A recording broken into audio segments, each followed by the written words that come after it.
we'd like to thank our sponsors. So this would obviously not help, we wouldn't be able to do this if we didn't have our sponsors.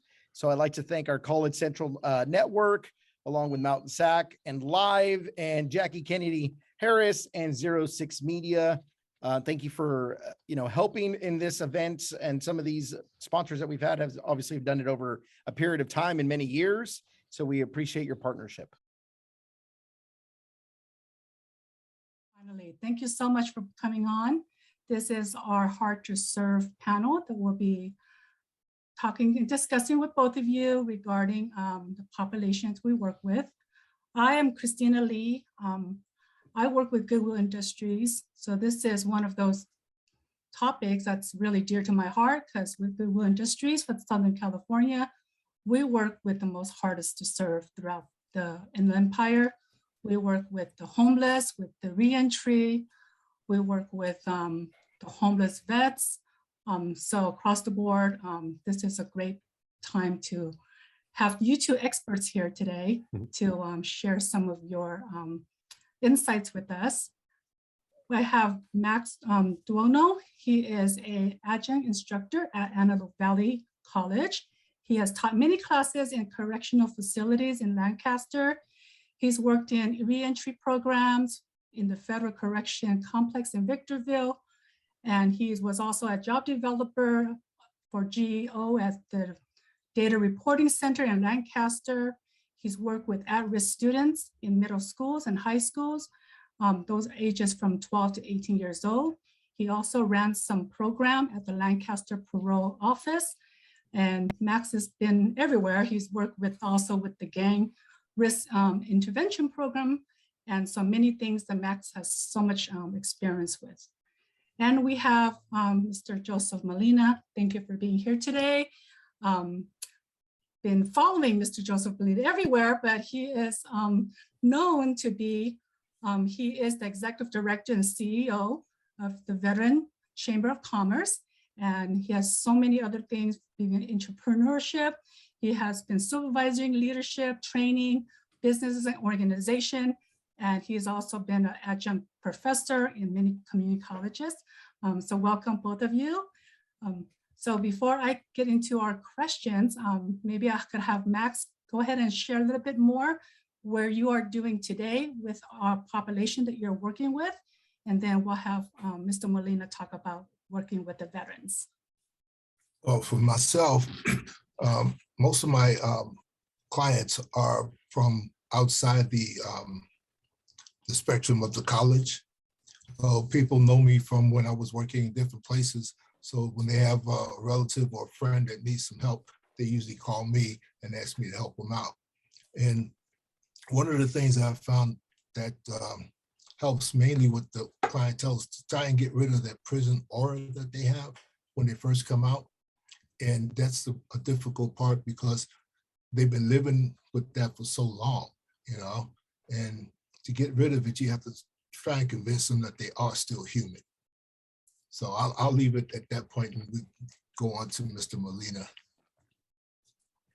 Well, thank you, Max. And it's a pleasure to be co-paneling with a fellow faculty member.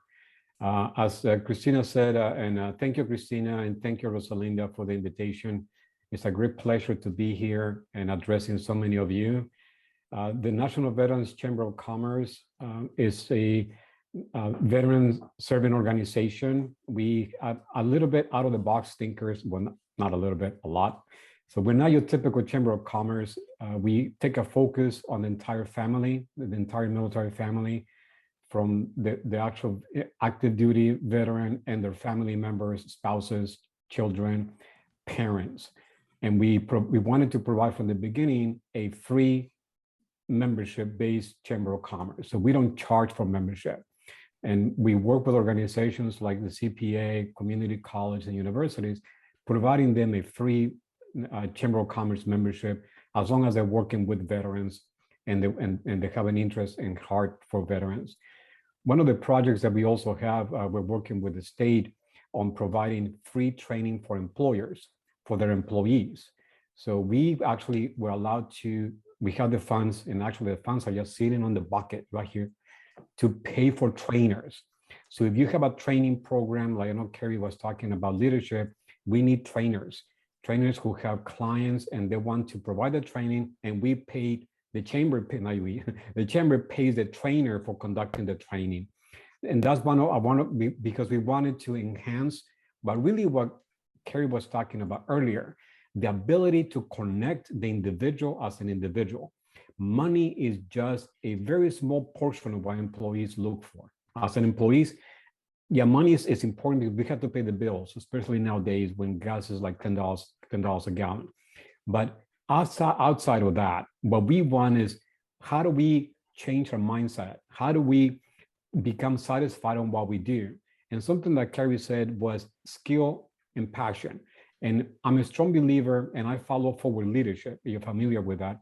Forward leadership teaches that in order for you to have a truthful, committed employee, you have to find strategically, you got to be strategic, and you got to find their passion and their skill and merge them together, connect those two dots. Then you have an individual who's 100% committed, knows what he's doing, and loves what wants to do. So, thank you, Christina, for allowing me to do the introduction. But one of the latest projects we have is that we want to train companies on how to be better leaders.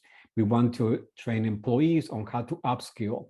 One of the topics that we are allowed to train and pay for is LinkedIn for business, Zoom for business, Canva for business, Canvas for business, like the LMS training, Facebook for business. So it's a lot of things that as business owners or as employers, you can use to bring more information out to the world.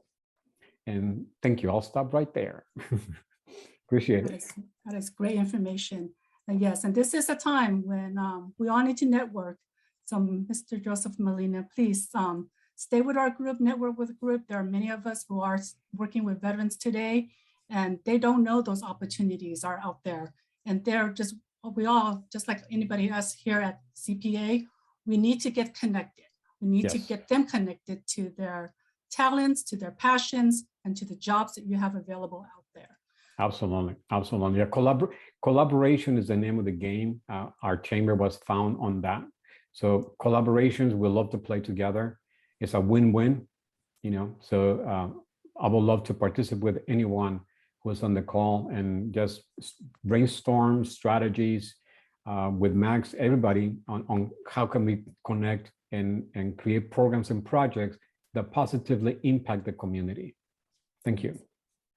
So as we all been, the last 2 days, we've been talking about so many different topics, especially, during this past 2 years with COVID.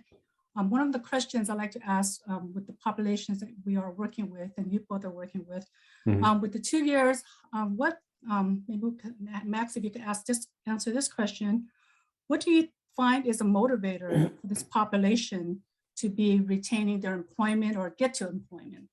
What is a motivation right now for this group? Well, most of the motivation comes from their families. When they come out, it's been like, I don't know, a certain period of time that they haven't had that intercourse with the families, So when they come out and you say, okay, do you want to go back in or do you want to stay out and live with your family? So you have to give them a certain motivation. And like usually what I do with my clients is the first question I ask them after I find out their name is, what do you want to be when you grow up? Because I found that most counselors will take a person and try to stick them in any job, okay? But it's not the job that the person wants. If the person doesn't want to do something, it's going to show in the way they do it. So you have to first find out what it is that your client wants to do. What is his passion in life? And once you find that, if you can locate a company that's willing to hire, and that's another thing too. One of the problems we find is that a lot of the counselors will send people out, just go out there and look for a job, okay? And they get out there and they start looking and they find all these rejections because people don't hire ex-offenders. So the counselors need to find the companies that do hire and only send their clients to those places, because it gets really frustrating getting turned down, and after a while you just give up and then go back to prison. because there, you get the 3 hots in the cot and everybody's happy, So, but I said, like I found out is that their family and the job that they want to do. So, that's about it, really. If you can find that passion in them, they'll still stay on the job.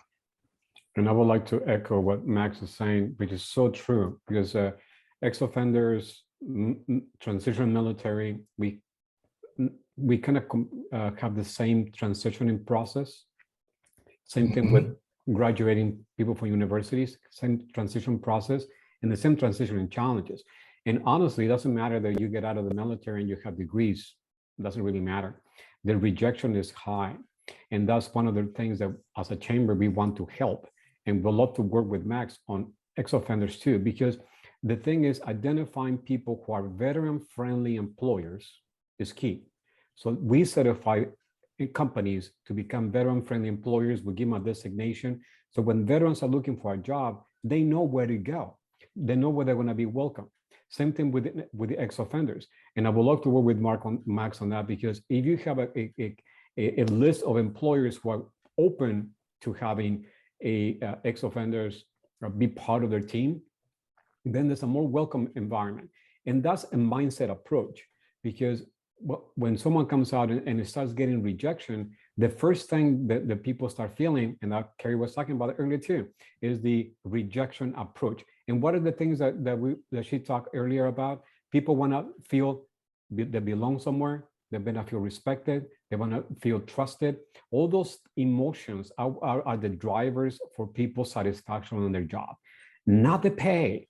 I mean, when we have, I believe it was 100,000 veterans were employed by Walmart, and within a couple months, 75% left. So like, and then they couldn't understand why. So, well, I can tell you really simply why. As a military person, you come out and do a work, the meaning, the work has to have a meaning, because as a military, you have a huge meaning, a huge sense of belonging, sense of unity, sense of teamwork. And when you go to a place, if they don't understand that, if they don't have the team mentality and they just have the boss finger, you do this mentality, it's not going to work. It's not going to work. So that transition, that mindset has to be learned and it has to be accountable by the individual too, whether our veterans, new graduates, or ex-offenders. They have to have accountability. I don't believe on anything less than that. They have to have accountability. But on the other side, they have to be the understanding of the employer on how to welcome, how to have an onboarding program that welcomes the veteran, that welcomes the ex-offender, that welcomes the new graduate. So everyone feels and creates a positive culture in that work environment. Creating a positive culture is an investment, but it's cheaper, it's 10 times cheaper than the alternative, than having huge turnover or HR issues because people are not doing what they're supposed to do, or because people are suing the company because they want to find ways out. And it's just, so having a little bit of investment on the onboarding part is way cheaper, way more positive. Companies are successful and get bigger because of that. And we learned that through companies, that were on the early stages, like Google and Facebook, all those companies, how we feel about them, but they were providing an environment where people were very relaxed. They were very appreciated. There was no, like, I can't believe this, but there's still companies that use time cards, checking like those cards, they go and clock in and clock out. It's like, you're kidding me? So the mindset of companies is one half of the equation. The other half of the equation is the mindset of the individual and the accountability on their part. So it's a balance and it's a partnership. It's not one or the other, it's a partnership. That was a great point, Max. Thank you for that. Yes. One thing that you mentioned about the military, because I'm a veteran myself and I came out after 24 years, and we come up with a certain work ethic. Mission comes first. Get the job done, okay? If I have to help you, if you have to help me, that's great, you know. But what I found in most civilian companies is this, I got mine, I'm not going to help you with yours. You got to do what you do. You know, they don't have that same camaraderie that we found in the military. You know, it's like, I'm your supervisor, so I'm going to teach you how to do my job. In case I don't show up tomorrow, somebody will be able to carry on the mission. You don't find that in most civilian places of employment. And you're totally right. And that's when, you know, when Carrie was talking, I'm sorry, Carrie, I keep mentioning what, but you were talking your great points. And so what she's really talking about, we're going to talk about. But when you're talking about team mentality in the corporate world, is different than the team mentality in the military world. And yeah, it's two different environments, and one should learn from the other. Totally true. And the military learns really well about how corporate works. But one of the things that in the corporate world, as a leader, and people sometimes we get confused, like if I'm the supervisor, I tell you what to do. And that's very easy to do. I mean, you can just put on the speaker and just put on a voice and tell people what to do, and that's fine. But it's not going to work. But if you work for an organization and you are the supervisor, that means you are a leader. Automatically, you are a leader. In the military, they call it sergeants or lieutenants. But in the civil world, we call them supervisors. And as supervisor, we are now charged with the responsibility and accountability to make sure that our employees are really moving forward in the best way possible, using the skills that they're bringing to the organization. And if we are projecting and we're planning to have teams in the workplace, how do we do that? How do we set up the teams? How do we talk to them? Really quick, I work with companies. I do this for universities, as you know, and we go to companies and like, well, we do have meetings. You do. So you know your employees. Yes, we do. We meet in every Monday. So what is the conversation about? Oh, we go over the work. I'm the supervisor. I'm telling everybody what to do, but the work's coming ahead. So well, that's not communication. That's just, you can just put that in an email or put on the list on the board, but that's not creating that relationship that you need as a supervisor. As a supervisor and as a leader, we have to know our individual members. They are basically our relationship, working relationship. We have to know them, and it takes time, you know. So I advise supervisors on how to, you know, advise. You have to have meetings with your employees on a regular basis, not about work necessarily, but to get to know them, to get to know their skills, their desires, their passions, their interests. Where do they want to go? Because you have to know that sometimes people are working there with you just because they want a paycheck. That's okay. But you know now that you're not going to give them a plan or a project for them to complete that is a massive, because they may not be interested. And that's okay too. But that also allows you to identify those who are engaged and committed with your organization, that they want to work stronger, harder, better with you. So you get to identify their skills, their desires, their passions, and their motivation. Because for some people, the motivation will be the family. For others, maybe just, you know, their career, and it's different type of employees. So you have employees who are professionally driven, especially if you're working with, you know, just an example, like dentists. But their passion, their drive is to dentistry. They want to be the best dentist ever. Talking to doctors, you see that all the time. Doctors go to certifications over certification, because to them, that's really how they identify themselves. The money is there, yes, but their identification is with their profession. So if you're working with a mechanic, it's the same way.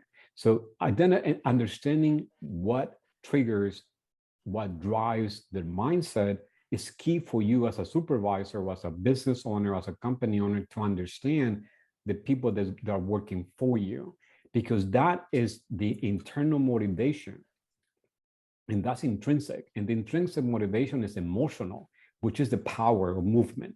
Intellectually, we learn things, but the intellectual doesn't move us. Emotionally, intentions moved us and drives us. Thank you, Mr. Molina. We got to do a whole workshop and series with you, sir. That'll be my pleasure. Yes. There's one other thing. I've noticed, like, I've been around for at least a week, okay?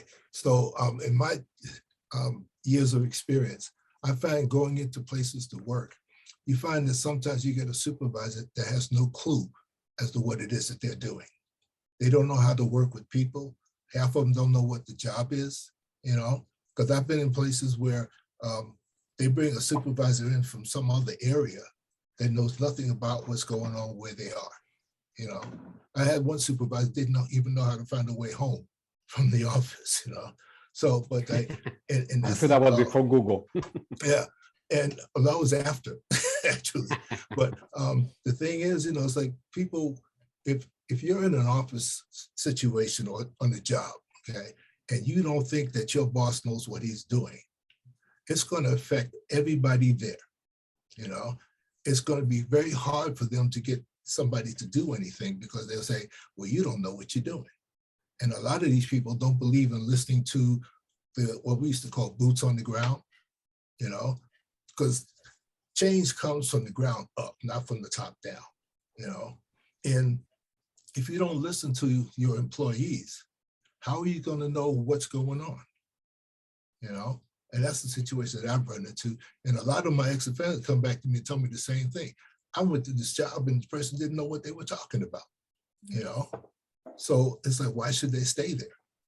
You know, same thing with the military, especially veterans, because they have a certain work ethic, you know, that they learn while they're in the military.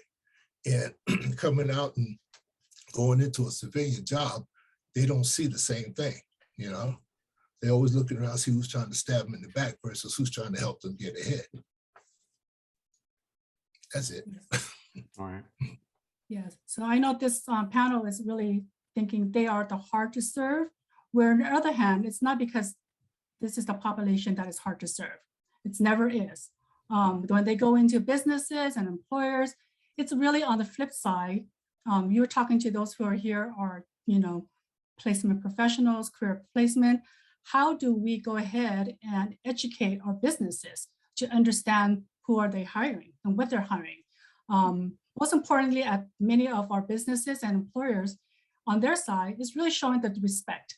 Doesn't matter if you're a felon, you're a reentry, or doesn't matter if you're a veteran. It's the respect at the workplace. And if you don't have that as a basic, that, you know, that's where you already have kind of the barriers up already.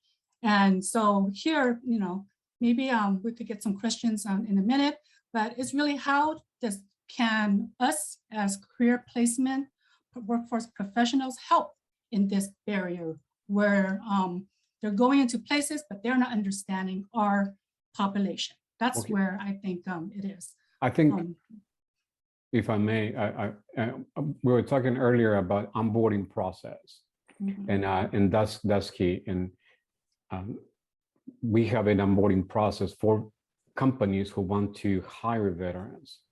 Because I mean, it's a company, the companies have the right to hire where they want, and we understand that. But if they're going to hire veterans, what's the onboarding process? How do you prepare from the HR person when they come in and complete the forms, or do the process, the training, and how do they meet with the supervisors? How do they meet with their teams? Because one of the things I mean, we're humans, and when people come into an environment, and then you have, you know, 50 people in an organization on the floor, and all of a sudden here comes this veteran, and then all of a sudden they feel like an outsider.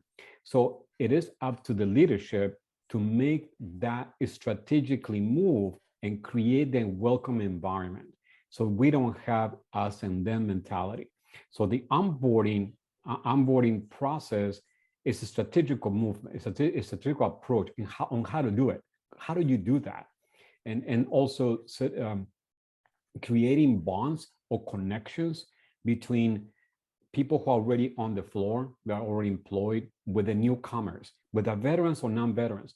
So in the case of, like we're talking about Max and reentry, if there's people in the reentry group that are already part of the floor, mentorship, as well as veterans or as well as newcomers, new graduates, having mentorship programs as part of the onboarding process is key.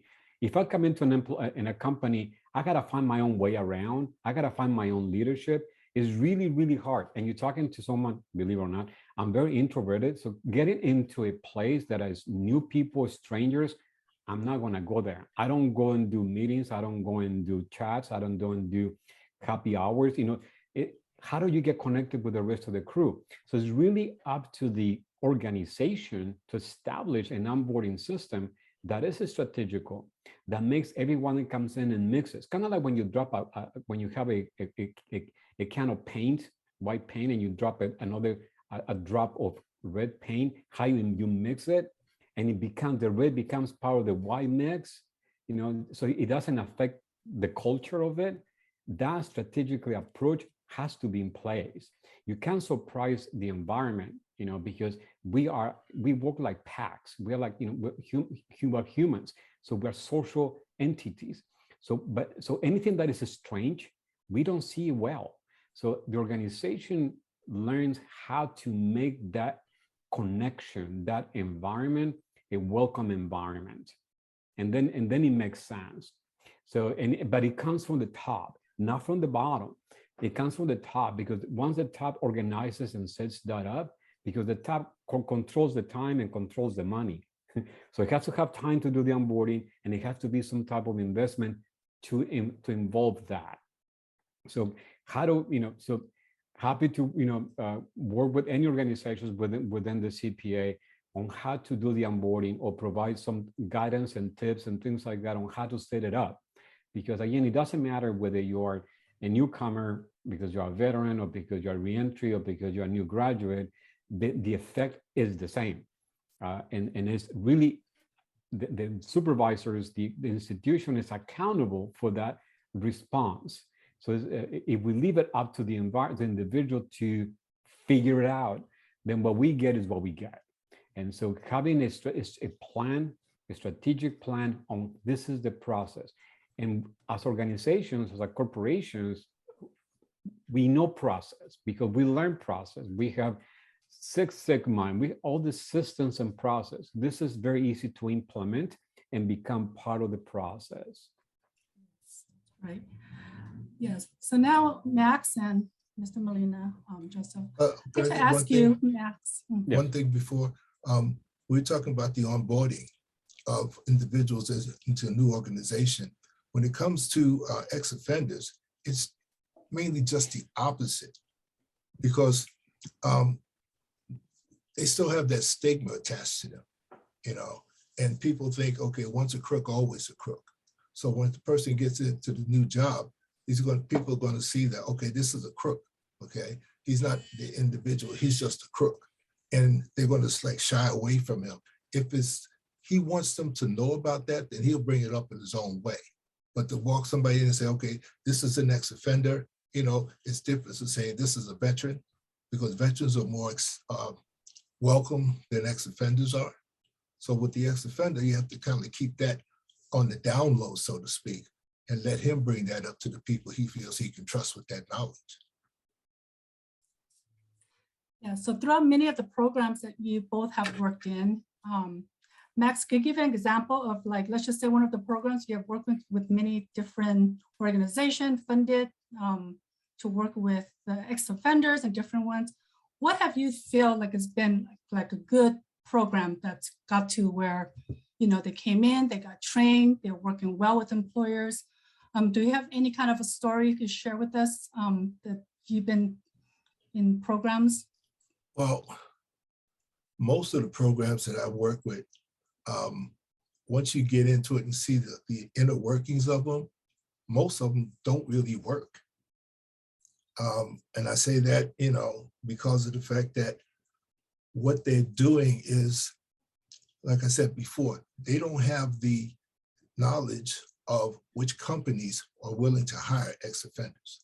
So they just take these people, give them a resume, send them out into the street and say, go find a job. And when they get out there, they're lost. They get that rejection. Next thing you know, they say, I'm going back to jail because I feel safer there, I worked with a couple of nonprofits that were doing sort of the right thing, but they didn't have all the money that they needed to really follow through on a number of different things. You know, one of the things that I found that does work, when I was working with Goodwill in the job center, we used to bring employers into the office at least once a month and sit them down and talk to them about what we were doing, show them the clients that we had, and these were both ex-offenders and non-offenders, and show them what we were doing with them. You know, we produce resumes, we find out from the employers who would hire, you know, what they would hire, what types of offenses they didn't want to talk about or to deal with, you know. So that's one thing that does work, showing the employer what's going on, you know. And like, I know, like I worked with the Hilton Garden Inn here in Palmdale, and when they were first opening up, as a matter of fact, while they were still under construction, I took the manager with me to a meeting at the parole office, and he was willing to hire people right then and there. The only thing was, one person that he did find had facial tattoos, and that's something that the company doesn't want. So, you know, facial tattoos kind of like scares off the people that are coming to the hotel. So he said, nope, sorry, I can't do that. But we're looking for other people, and there was nobody with the skill sets necessary to do the jobs, you know. So one of the things that we like to try to do, though, is with the clients, find out what it is they want to do.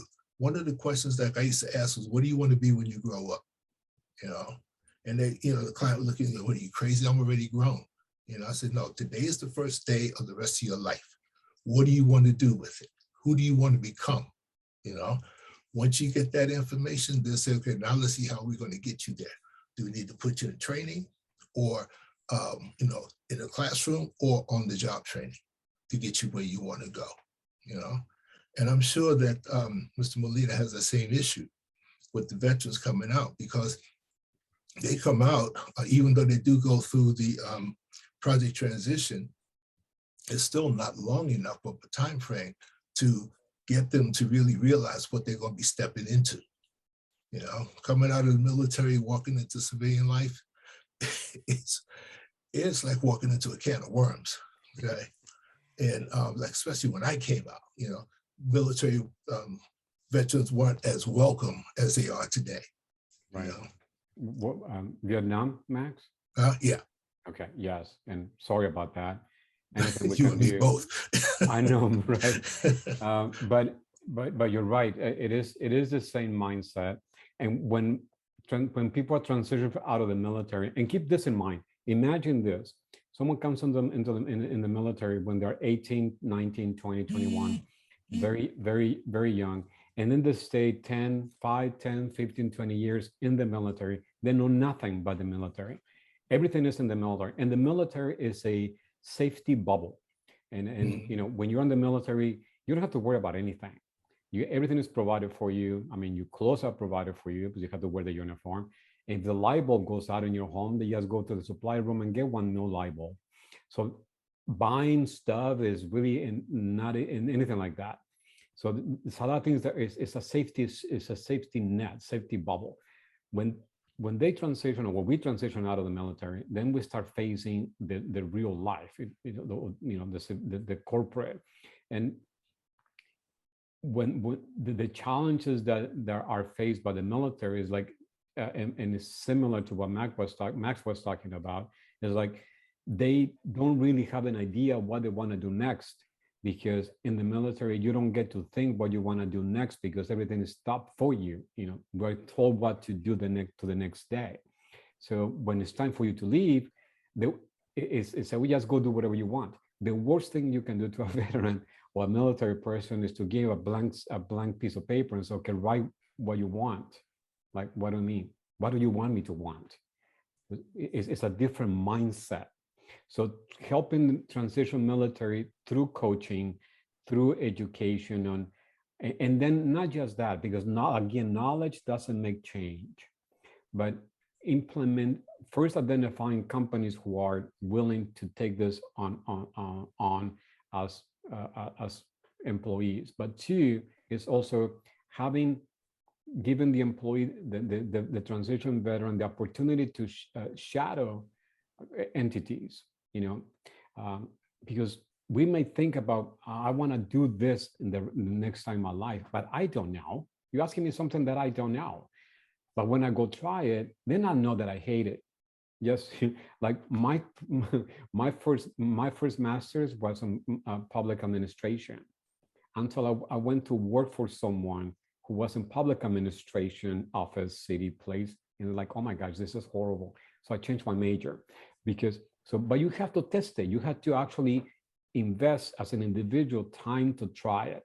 So what I would like to ask this organization is to provide us the opportunity to have employees shadow your organization to see what it's like in the day of in your place. What is it like? What is the life like in your company? What do people go through, regardless of what it is? So they get to see and experience that emotion, what they want, what they're looking for. Because again, nobody knows, and this is not isolated to veterans or reentry people. It's also for new graduates. You know, you've been in school since high school, then you get your bachelor's, then you get your master's, and you get crazy like some other people like us, then you get second master's. So you're in school all your life. You are 30 years old, 34 years old before you actually get out and practice what you studied for. So at that point, you're basically just like in transition. So going and say, oh, this is what I'm going to do, maybe. So you got to try it out and see what it's like. Like my field, you know, like that's an example, is psychology. But being in psychology now, that was now. So, but I learned that my focus was on mindset, on buying behavior, anything has to do with commerce. So that's very rewarding for me. But sitting and talking on a couch with someone, I'll go to sleep on the couch with them. So it's just, so you have to try it out. You have to try out what it is that you want. And it's also accountability. I'm accountability 100%, veteran or non-veteran. It doesn't matter. You are accountable for your own decisions. You are a grown-up. You're an individual and you're accountable for your own decisions. So it's not up to the rest of the world to cater to you. This is not that way. You're not a 3-year-old. You are accountable for your own decisions, and you have to, we can help you create the plan, but you have to go and implement it and work on it, because that is also important. So it's not just on the side of the employer that they need to understand and do that. No, it's on the side of the veteran too. They have to learn. They have to go and do their own research and do their own internships and do their own learning and research. It is, like I said earlier, it's two dots that create a partnership, but it is accountability on both ends, not just on one. And one of the ones you asked for, one of the programs, and I went on that side. So one of the programs that is very effective, and we love to work with organizations, is two programs. One is the when you hire a veteran, the companies get funding, up to $9,000 for hiring a veteran. So that's one incentive for hiring veterans. The second incentive is a training program that I mentioned earlier. If you are training your employees on the topics, or whatever you want to train them to upskill them, professional development, supervisors or employees, then the chamber can pay for that to veterans and non-veterans. That doesn't have to be just veterans and non-veterans. Then we pay the cost of the trainer. Those are the two things that have been very helpful and incentivized by incentivizing companies for trying it out. So those are the two programs that have been successful for us. And Pat has a question. Yes, Pat has a question. Yeah, so this is the time and the space for us. One of the things I like about this kind of panel is, you know, you guys all watch the Real Talk. I feel like this is really our real talk, you know? Hi. Nothing is out the limit. And there's been a wonderful things on the chat, but go ahead, Pat. Ask. I'll try and be brief. It's mostly for Max. I work with 2-in-1 Careers United Way, and we have P2E programs and reentry programs. And I cannot get a straight answer from parole, probation. When a company does a 7-year background check, when does that 7 years start? From the time they were convicted or from the time they get released? It's usually from the time that they were convicted. Okay, that would be great. But see, then there's another issue though. It's like some companies will hire a person before they do the background check. Yes. And then when they do the background check, they find out what that is, you know. But like I was saying before you send an ex-offender out somewhere, you Yes, need to sir. find out from the company that they're going to what This it has is that been they will not my- accept. This has been my third program. I had clearance to go in and out of the jail. So this is not my first P2E program or justice involved program. I've got about 16 employers that don't, a few of them don't even run background checks. So I go do my research first, and I totally get that. I don't want our clients to keep going on interviews and getting rejected. No one likes to do that. Mhm. So I do the footwork first. I let them know they're not going to run a background check, but it is a law that, okay, everybody knows about fair chance. But once a company makes an offer, they can then ask by law, what was their conviction? So it's kind of tricky. I have a client that went to a company I know, didn't do background checks, but once they made him the offer, they asked him. So I praised him because he was honest. He had a conviction that most companies won't hire, and there are 3 of them. And he told them the truth, and he didn't get hired. But I can't, in my heart of hearts, tell somebody to fudge when asked that Did they question. provide So, him with a letter of why they couldn't hire him? I don't think so. I don't think by law They have to. They have to show why they can't hire him. Oh, Well, yeah. okay, I didn't know Yeah, that. that's true. They have to give them a letter. And they could even request a copy of the background of what the employer received and what they're making the decision on. Oh, that's, the letter's good to know. I And they don't think he got a And if letter. they still don't get into it, they can go to like neighborhood legal services. They have people that can help them interact with the company. Perfect. So because probation said it starts from the day they were released. So I've gotten conflict, even HR, a lot of HR doesn't even know when it actually starts. And then I've had answers like, well, it depends on when, what people they're using, what company they're using to do background checks. So I was confused, but I like the idea from the day they were convicted is what you said, right, Max? Mhm. Okay, that sounds good. Okay. Really quick, Thank you very much. Joseph, one of the questions that came in the chat, and I don't mean to intrude on you, Christina, you're doing a phenomenal job, and both you, I want to keep listening.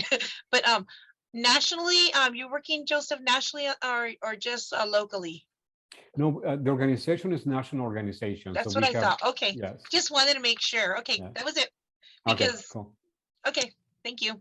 Go, Okay. Christina, you're doing a phenomenal job. Oh, no problem. There's Yes, one so other we're- thing, excuse me, there's one other thing though, like some of my clients come to me and they just can't get hired. So what I tell them is this: you can't find a job, create one. There's nothing like entrepreneurship, all right? And like here at the college, I teach entrepreneurship for veterans and work with my clients, and I tell them, you know, if you can't find a job, go out there and create one. That's you know? right. Because I worked with the county for a while, and I had a lot of single mothers come in, and they were saying that they can't find a job because they got the kids and stuff like that. I said, create a job, you know? That's right. Can you bake? Yeah, well, because they say, well, we bake cakes for the family. Take pictures of them, create a portfolio, sell the cakes instead of giving them away. You know, that's one way of starting a business, you know, or any other thing that you can do that can make money, you know. Like I said, you can't find a job, create one. Absolutely right. Absolutely right.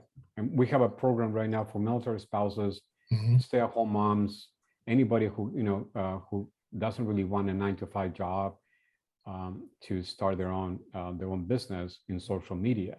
So then we take them on, and then we look for companies who want to get a 30-day free social media service so they can practice.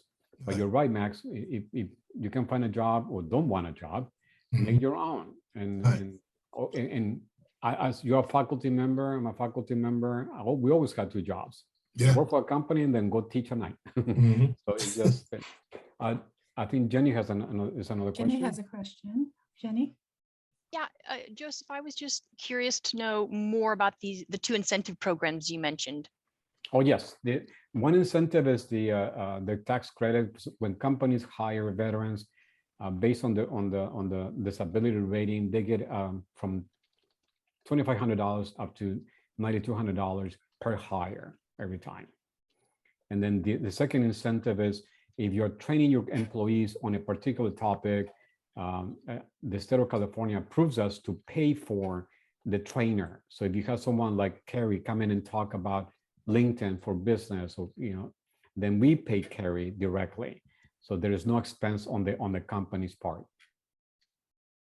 And that one has really no limit in quotation, because we have, I mean, right now, thousands of dollars that are just sitting there waiting for us to spend it. So it's really available. So Joseph, would I contact you for something like that specifically? Yes, absolutely. And if you can just get my contact info, I put it on the chat, but you can just get it from Christina, Rosalinda, and just email me. And then I'll send you the contact. And I'm doing some sessions. They're going to be doing some Zoom sessions. Then I can add your name to that. And it's really simple, because as a company, you don't have to do any paperwork. That's most companies and most colleges hate, and me too. But we actually have a third-party company who does all the paperwork. All you do, I'll send you one form, and you can just, I'll put my email on the chat. I'll send you one form. Your company gets approved by the state of California. I'll send you the list of topics that we can pay for, and then we meet those two things. We schedule a training, and you schedule a training your time, and you can have your trainers, or you can have our trainers do the training. Doesn't matter to us, but just one form, and the rest of the stuff is taken care of by the third party. So there's really no paperwork on your part. Sounds like a win-win. Thank you so much. Thank you, appreciate it. Speaking of the incentive programs, I remember when I was working for the county, that EDD has a program, the incentive program for companies. It lists about 9 different groups of people that they give the company added incentives to hire: ex-offenders, veterans, single moms. I forget all the list of it, but you can get it off the EDD website. So that's incentive to hire, and you send your people out with that knowledge. They can go to the company and say, well, if you hire me, you can get money from the state.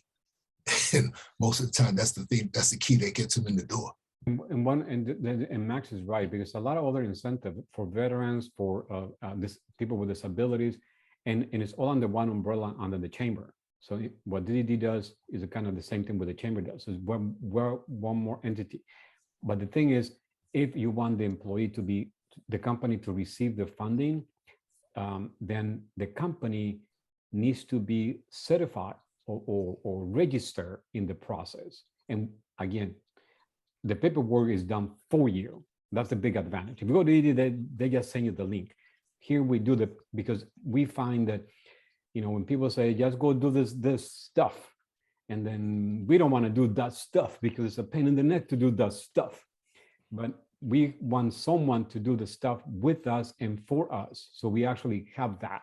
So if your company wants to be registered with the state to get paid for the incentives or to get paid for the training, we handle that stuff for you. We actually have a coach that does one program, and then the coach that does the other program.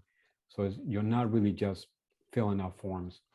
So but anything I can do to help that way is great.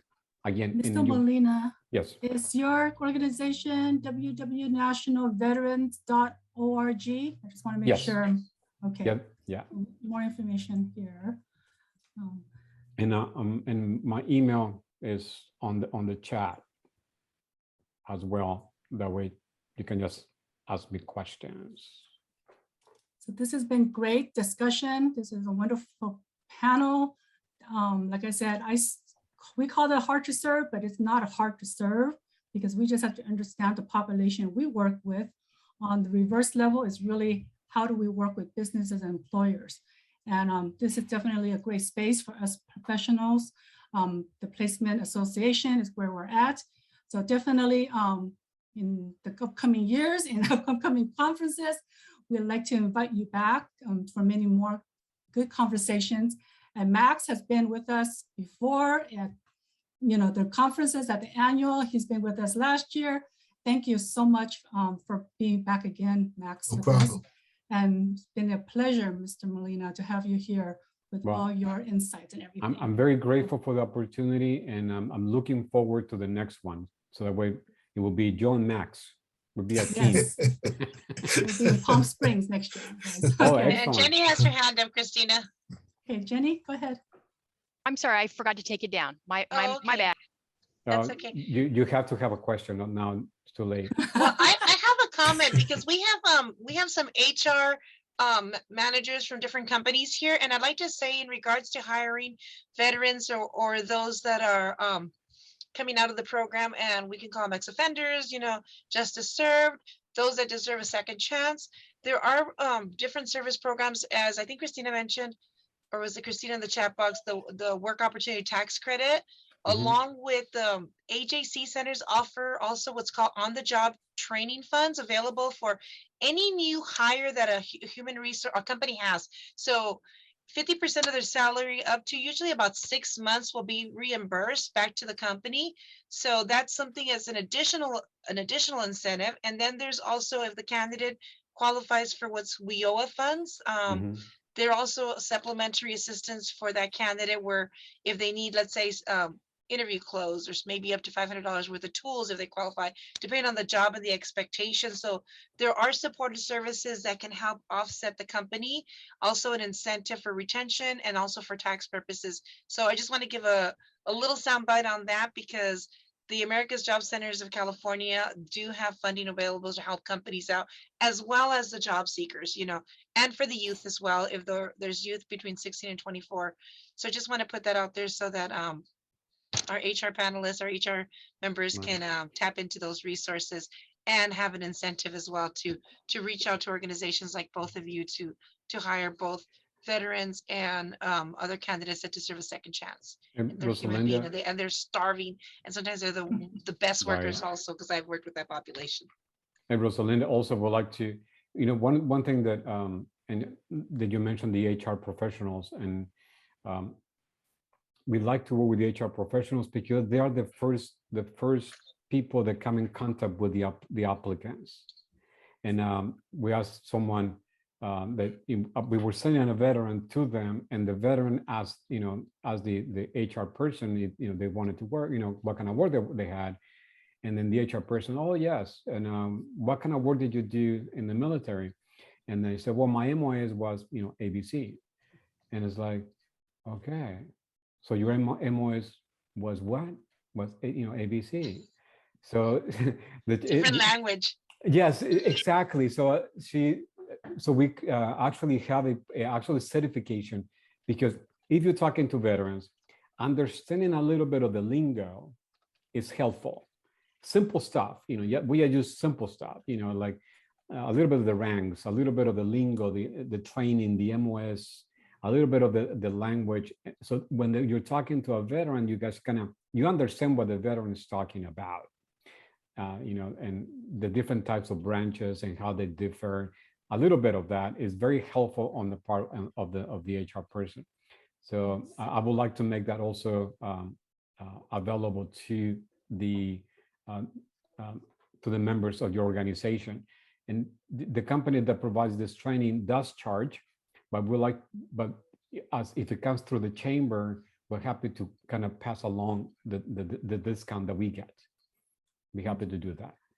Thank you so much both for your valuable information, your insight, and all the wonderful connections you both have.